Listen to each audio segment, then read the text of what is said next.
Assalomu alaykum. Vimpro dasturida eshik va rom narxlari qanday shakllanishini bilasizmi?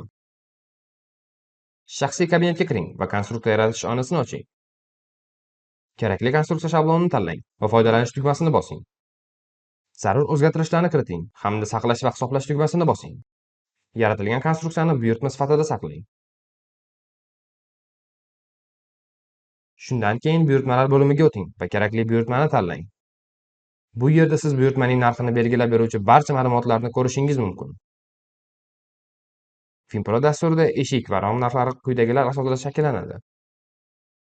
Materiallar, oynalar, bitlovchi qismlar va aksessuarlar tannarxi. Yaroqsiz uzunlikdagi mahsulotlarning tannarxi. Ishlab chiqarish marjasi. Qo'shimcha materiallar narxi. Qo'shimcha xizmatlar narxi. Chegirmalar miqdori. Xodimlarga to'lanadigan ish haqi. Buyurtma oynasida siz quyidagi imkoniyatlarga ega bo'lasiz. Konstruksiyalar bo'limida siz har bir mahsulotning texnik xususiyatlarini batafsil ko'rishingiz mumkin. Qo'shimcha materiallar bo'limida esa zarur bo'lgan yangi materiallarni tezda qo'shish mumkin. Xizmatlar bo'limiga o'ting va buyurtmalar uchun kerakli bo'lgan qo'shimcha xizmatlarni qo'shing.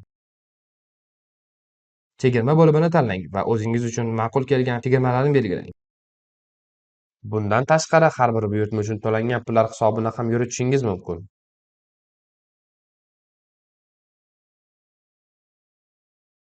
Tijorat taklifini yuklab oling va tezda mijozga taqdim eting. Tijorat taklifida ushbu buyurtma haqidagi barcha ma'lumotlarni batafsil taqdim etadi. Vinpro buyurtmalarni to'g'ri va aniq hisoblash imkonini beradi. Bu esa mijozlar soni va ishonchini oshirishda sizga yordam beradi. Vinpro dasturidan foydalaning va biznesingizni yangi bosqichga olib chiqing.